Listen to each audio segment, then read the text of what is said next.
എല്ലാ സുഹൃത്തുക്കളെയും ലൈഫ് വിഷനിലേക്ക് ഒരിക്കൽ കൂടി സ്വാഗതം ചെയ്യുന്നു.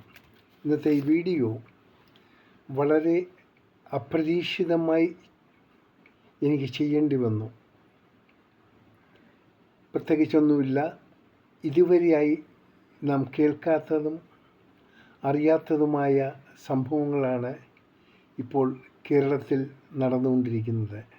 അറിയാമല്ലോ, 3 അധ്യാപികമാർ കാട്ടിക്കൂട്ടിയ വൃത്തികേടുകൾ. നമുക്ക് അതിനെ വ്യക്തമായി വിവരിക്കാൻ സാധിക്കാത്തൊരു അവസ്ഥയിലാണ്. മറ്റുള്ളവരുടെ മുന്നിൽ കേരളീയരായ നാം തല കുനിക്കേണ്ട ഒരു സാഹചര്യമാണ് ഈ സ്ത്രീകൾ കാട്ടിക്കൂട്ടിയത്.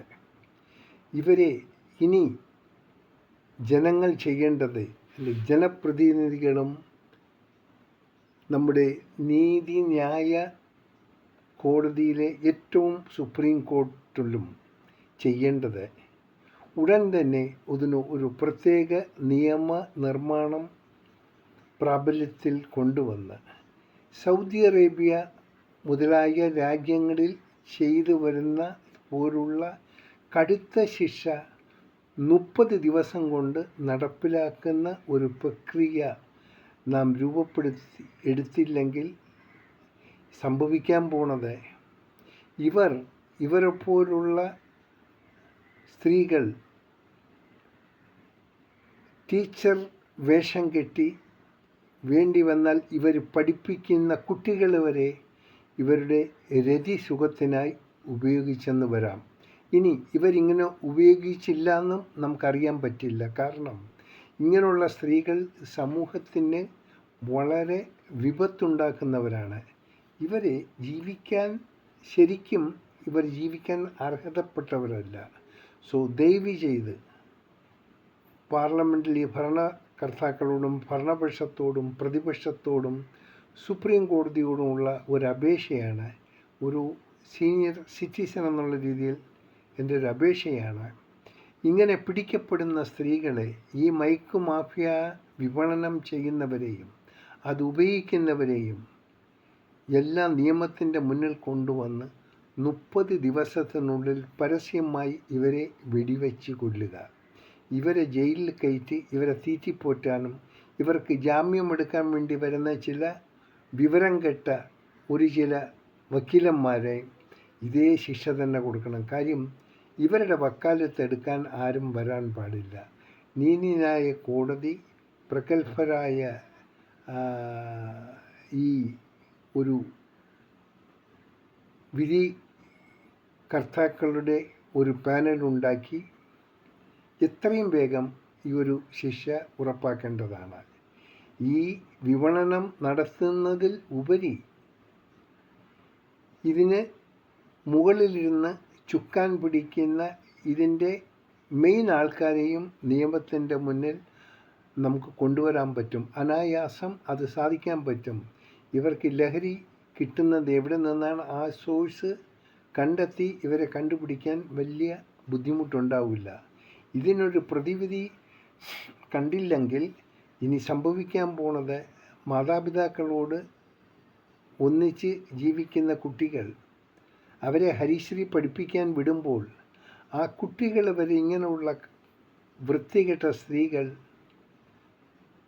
അവരുടെ രതിസുഖത്തിനായി ഉപയോഗിച്ചെന്നും വരാം. തീർച്ചയായിട്ടും ഒരുപക്ഷെ അത് നടന്നിരിക്കാം. അത്ര കണ്ട് നമുക്ക് ഡീപ്പിൽ പോകാൻ പറ്റുന്ന ഒരു സാഹചര്യമല്ല. ഒപ്പം നമ്മൾ ഏറ്റവും ബഹുമാനം കൊള്ളേണ്ടത് ഈ സ്ത്രീകളെ നിയമത്തിന് മുന്നിൽ കൊണ്ടുവരാൻ ശ്രമിച്ച നമ്മുടെ നീതിപാലകന്മാർക്കും, പ്രത്യേകിച്ച് ഇതിന് രൂപം കൊടുത്ത ഓപ്പറേഷൻ തൂഫാൻ എന്ന ഒരു പ്രസ്ഥാനത്തിന് രൂപം കൊടുത്ത നമ്മുടെ ആഭ്യന്തരമന്ത്രി ശ്രീ രമേശ് ചെന്നിത്തലയ്ക്കും ഒപ്പം അദ്ദേഹത്തിനോടൊപ്പം തോളോട് തോളു നിന്ന് എല്ലാവിധ ഗൈഡൻസും ഒത്താശകളും ചെയ്ത നമ്മുടെ മുഖ്യമന്ത്രി ശ്രീ വി ഡി സതീശനും നമ്മൾ എത്ര അഭിനന്ദനങ്ങൾ നേർന്നാലും അത് പോരാ. ഇനിയും അവരോടൊപ്പം പൊതുജനങ്ങളായ നമ്മൾ ഒപ്പം നിന്ന് ഈ ഓപ്പറേഷൻ തൂഫാനെ പ്രവർത്തനം എല്ലാ തലങ്ങളിലും എത്തിക്കേണ്ടത് വലിയൊരു ആവശ്യമാണ്. ഇത് ഒരു തലമുറയുടെ നിലനിൽപ്പിൻ്റെ പ്രശ്നമാണ്. ഇതിന് നമ്മൾ സാരമായി കണ്ടുകൂടാ. ആ സ്ത്രീകളുടെ മുഖം കാണുമ്പോൾ തന്നെ നമുക്കറിയാൻ പറ്റും ഏത് ഹീനപ്രവൃത്തിയും ഇവർ ചെയ്യാൻ സന്നദ്ധരായിട്ടുള്ളവരാണ്. അവരുടെ ബോഡി ലാംഗ്വേജും ഒക്കെ, അവരുടെ ഡ്രസ്സിങ്ങും, ഇവർ പെട്ടെന്ന്, അത് ഏറ്റവും ശോചനീയം, പെട്ടെന്ന് ഇവർക്ക് പണക്കാരിയാകണമെന്നുള്ള മോഹമുണ്ടായി. അവർ മയക്കുമരുന്ന് ഉപയോഗിക്കാൻ തുടങ്ങി, വാഹനങ്ങൾ വാങ്ങാൻ തുടങ്ങി.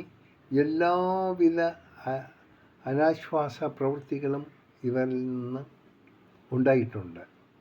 ഇങ്ങനെയുള്ള സ്ത്രീകൾ നമ്മുടെ കേരളത്തിൽ ആവശ്യമില്ല. ഇവരെ ഒരിക്കലും കൂടുതൽ നാൾ ജയിലിലിട്ട് ആഹാരം കൊടുത്ത് പാറാവുകാരെ നിർത്തി അവരുടെ ശമ്പളം കൊടുക്കേണ്ട കാര്യമില്ല. 1-2 ദിവസത്തിന് കൂടുതൽ ഇവരിവിടെ ജയിലിൽ വയ്ക്കാൻ പാടില്ല.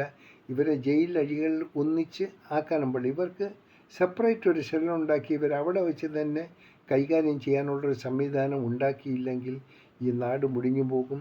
അവസാനം മാതാപിതാക്കളോടും അന്തി ഉറങ്ങുന്ന കുട്ടികളെ തന്നെ ഇങ്ങനെയുള്ള സ്ത്രീകൾ റാഞ്ചും, അവർ ദുരുപയോഗം ചെയ്യും. നാളൊരു ജനത തന്നെ നമുക്ക് നഷ്ടപ്പെടും.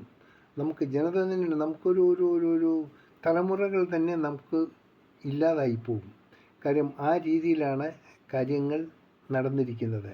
നമുക്കറിയാം എന്ത് വിശ്വസിച്ച് നാം ഈ കുട്ടികളെ സ്കൂളിൽ അയക്കാൻ പറ്റും, എന്ത് വിശ്വസിച്ച് ആരാണ് അധ്യാപകരോ ഇവർ ഈ മയക്കുമരുന്നിന് അടിമയായി, ഇവർ സ്വയം അടിമയായി ഇവർ പഠിപ്പിക്കുന്ന കുട്ടികളെയും അതിലേക്ക് വലിച്ചയക്കില്ല? എന്തായിരിക്കും? നമുക്കൊന്നും വിശ്വസിക്കാൻ പറ്റില്ല. അതുകൊണ്ട് നാം ഏറ്റവും കൂടുതൽ ഉണർന്ന് പ്രവർത്തിക്കണം. ഇങ്ങനെയുള്ള മയക്കുമരുന്ന് രോഗികളെക്കുറിച്ച് എന്ത് സന്ദേശം കിട്ടിയാലും അപ്പോൾ തന്നെ വേണ്ടപ്പെട്ടവരെ നാം വിവരം അറിയിക്കണം. നമ്മൾ ഒരിക്കലും ഇതിനൊരു ഒരു ശ്രദ്ധയില്ലാത്ത സാഹചര്യം ഉണ്ടാക്കരുത്. നമ്മുടെ ഓരോ കുടുംബങ്ങളിലും നാം ശ്രദ്ധിക്കേണ്ടതാണ്. ഒപ്പം നമ്മുടെ കുട്ടികൾ തന്നെ വൈകുന്നേരം സ്കൂൾ വിട്ടു വന്നു കഴിഞ്ഞാൽ അവർക്ക് സുഹൃത്തുക്കളെ കാണാൻ പോകുന്നു. അവർ പോണതും അവർ വരുന്നതും ഇവരെ മോണിറ്റർ ചെയ്യണം. ചില കുട്ടികൾ സുഹൃത്തുക്കളെ കാണാനാണ് പോകുന്നത്, ഇവരവിടെ പോയി ഈ മയക്കുമരുന്ന് ഉപയോഗിക്കുന്നില്ലയോ എന്ന് നമുക്ക് അറിയാൻ പറ്റിയില്ല. ഒപ്പം ഒരു വീട്ടിൽ തന്നെ കൂട്ടുകാരികളോ ആര് വന്നാൽ തന്നെയും അവരെ ആ വീട്ടിൽ ഉള്ളവർ അബ്സർവ് ചെയ്യണം. മുറിയുടെ അകത്ത് ഇവർ റൂം പൂട്ടിയിരുന്ന് പാട്ടും കേട്ട് അവിടെ നിന്ന് മയക്കുമരുന്നും കഴിക്കാനുള്ള സാഹചര്യം വീട്ടിൽ നിന്നും ഉണ്ടാകരുത്. ഈ കുട്ടികൾ വളരെ ശ്രദ്ധിക്കണം. ഇല്ലെങ്കിൽ ഈ കുട്ടികൾ കൈവിട്ടു പോകും. നാളെ ഇവർ എല്ലാത്തിനും അടിമയായി പോകും. ഒരിക്കൽ കൂടി പറയുന്നു, ആ സ്ത്രീകളുടെ ഫോട്ടോ പത്രത്തിൽ കാണിക്കരുത്. അവരെ കാണിക്കുന്നത് തന്നെ ഒരു പാവമാണ്. ഇവരെ കഴിയുന്നതും ഇവരുടെ വിചാരണ 30 ദിവസത്തിനകം വിധി പറഞ്ഞ് ഇവരെ വെടിവെച്ച് കൊല്ലുക തന്നെ വേണം. വേറെ ഇവരെ തീറ്റിപ്പോറ്റുന്ന പരിപാടിയില്ല. 5 വർഷമോ 25 വർഷമോ വിധിക്കുന്ന പരിപാടിയുമില്ല. മയക്കുമരുന്നിനും ഉള്ള ശിക്ഷ ഇത് തന്നെ ആയിരിക്കണം. ഇതില്ലാത്ത കാരണമാണ് പരസ്യമായി മദ്യപിച്ച് ആൾക്കാരെ വെട്ടിക്കൊല്ലുക. യാതൊരു വിധ ഹീനപ്രവൃത്തികൾ കൂടി വരികയാണ്. ഇത് ഈ മയക്കുമരുന്നും മദ്യത്തിലും ഉണ്ടാകുന്ന ഒരു ഇതാണ്. രണ്ടാമതായി, മദ്യം കഴിക്കണമെങ്കിൽ തന്നെയും അവർക്ക് എവിടെ പോയാലും മദ്യം കിട്ടുന്നൊരു സംവിധാനം ഒഴിവാക്കണം. ഒരു മനുഷ്യന് എത്ര ml ഒരു ദിവസം ഉപയോഗിക്കുക, അതിനുള്ള നിബന്ധനകൾ എന്തെങ്കിലും എത്രയും വേഗം ഗവൺമെൻറ് ഉണ്ടാക്കിയിരിക്കണം. ഇല്ലെങ്കിൽ നമുക്കൊരു സമൂഹം തന്നെ ഇല്ലാതാകും. പ്രത്യേകിച്ച് കുട്ടികളുടെ കാര്യം ശ്രദ്ധിക്കണം. ഇവരെ പഠിപ്പിക്കുന്ന ടീച്ചറെ അബ്സർവ് ചെയ്യണം. എൻ്റെ മുൻപൊരു വീഡിയോയിൽ ഞാൻ പറഞ്ഞിട്ടുണ്ടായിരുന്നു, ടീച്ചറായിരുന്നാലും കുട്ടികളായിരുന്നാലും സ്കൂൾ കവാടങ്ങളിലോ കോളേജുകളിലോ ഇങ്ങനെയുള്ള പൊതുസ്ഥലങ്ങളിൽ പ്രവേശിക്കുമ്പോൾ ഇതെന്തെങ്കിലും ഒരു ബയോമെട്രിക് സംവിധാനം ഉണ്ടാക്കണം. മയക്കുമരുന്ന് കഴിച്ചിട്ടുണ്ടെങ്കിൽ അപ്പം തന്നെ ഇവരെ കണ്ടറിയാനുള്ള എന്തെങ്കിലും ഇൻസ്ട്രുമെൻറ്റ്സ് ഉടൻ തന്നെ എല്ലാ സ്ഥലത്തും സ്ഥാപിക്കുന്നതും വളരെ അത്യാവശ്യമാണ്. അതിന് എത്ര ബഡ്ജറ്റ് ഉണ്ടായിരുന്നാലും അത് ഗവൺമെൻറ് മീറ്റ് ചെയ്യണം. ഇല്ലെങ്കിൽ നമ്മുടെ ഭാവി തലമുറ നമുക്ക് നഷ്ടപ്പെടും. വീടുകളിൽ കുഞ്ഞുങ്ങൾ മൊത്തം മയക്കുമരുന്നിന് അടിമയായി നമ്മൾ തന്നെ ഇത് നമുക്കറിയാം. മാതാപിതാക്കൾ വരെ മയക്കുമരുന്നിൽ കഴിച്ച് കൊല്ലുന്നു. സഹോദരങ്ങളെ ബലാത്കാരം ചെയ്യുന്നു, ബലാത്സംഗം ചെയ്യുന്നു. ഇതൊക്കെ എല്ലാം നമ്മൾ പത്രത്തിൽ വായിക്കുന്ന വാർത്തകളാണ്. അപ്പോൾ ഇവർക്ക് തക്കതായ ശിക്ഷ കൊടുത്തില്ലെങ്കിൽ ഇവർ ഒരിക്കലും നേരെയാകില്ല. ഇവരോടൊപ്പം നമ്മളും നമ്മുടെ പരിവാരങ്ങളും നശിച്ചു പോകും. എല്ലാവരോടും ഒരിക്കൽ കൂടി ഓർമ്മപ്പെടുത്തുന്നു, ഈ മയക്കുമരുന്നിൻ്റെ എന്തെങ്കിലും ഒരു മൂവ്മെൻറ്റ് ചാരി നിന്നുണ്ടായാൽ അപ്പം തന്നെ വിവരം പോലീസിനറിയിക്കുക. പോലീസ് നിങ്ങളുടെ വിവരങ്ങൾ രഹസ്യമായി തന്നെ സൂക്ഷിക്കും. വിവരം കൊടുക്കുന്നവരെ കൊല്ലാൻ വേണ്ടി തന്നെ ഇവരുടെ ഒരു പ്രത്യേക സംഘങ്ങളുണ്ട്. മയക്കുമരുന്ന് മാഫിയയ്ക്കുണ്ട്. ഇവർക്ക് ഒത്തിരി കോടികളാണ് ഒഴുകി വരുന്നത്. അതുകൊണ്ട് നാം നമ്മുടെ കുട്ടികളെ രക്ഷപ്പെടുത്തണമെങ്കിൽ നമുക്കിതിനുള്ളൊരു ശരിയായ ഒരു പദ്ധതി നമുക്കുണ്ടാകേണ്ടിയിരിക്കുന്നു. അത് എല്ലാ രാഷ്ട്രീയക്കാരും കോടതികളും ഇതിനു വേണ്ടി പ്രവർത്തിക്കുമെന്ന് നമുക്ക് ആശിക്കാം. ഇനി നാം ഇതിനപ്പുറം ഇതിലൊന്നും വരാനില്ല. കാരണം ഏറ്റവും ക്ലൈമാക്സിലാണ് ഇപ്പോൾ നമ്മുടെ കേരളം കടന്നിരിക്കുന്നത്.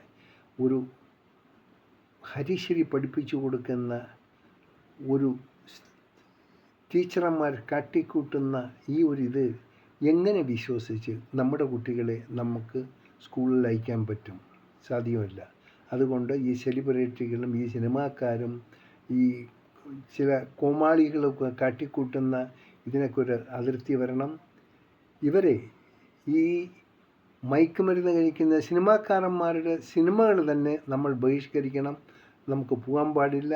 അത് സെൻസർ ബോർഡ് തന്നെ ഇങ്ങനെയുള്ള മയക്കുമരുന്ന് ലോബികളെ വെച്ച് എടുക്കുന്ന പടങ്ങൾ തന്നെ നാം തിയേറ്ററിൽ പ്രദർശന അനുമതി കൊടുക്കരുത്. ഒരിക്കൽ കൂടി നമ്മുടെ പ്രധാനപ്പെട്ട മുഖ്യമന്ത്രി ശ്രീ വി ഡി സതീശനും നമ്മുടെ ആഭ്യന്തരമന്ത്രി ശ്രീ രമേശ് ചെന്നിത്തലയ്ക്കും എല്ലാ ജനങ്ങളുടെയും ആയിരം അഭിവാദനങ്ങൾ. അങ്ങ് നിങ്ങളുടെ ഈ ഒരു വീക്ഷണം നമ്മുടെ രാജ്യത്തിന് എപ്പോഴും ഗുണകരം ആയിരിക്കട്ടെ, നമ്മുടെ സമൂഹത്തിനും. കാണാം വീണ്ടും മറ്റൊരു വീഡിയോയിലൂടെ. ഞാൻ GK തുമ്പക്കാരൻ. Thank you.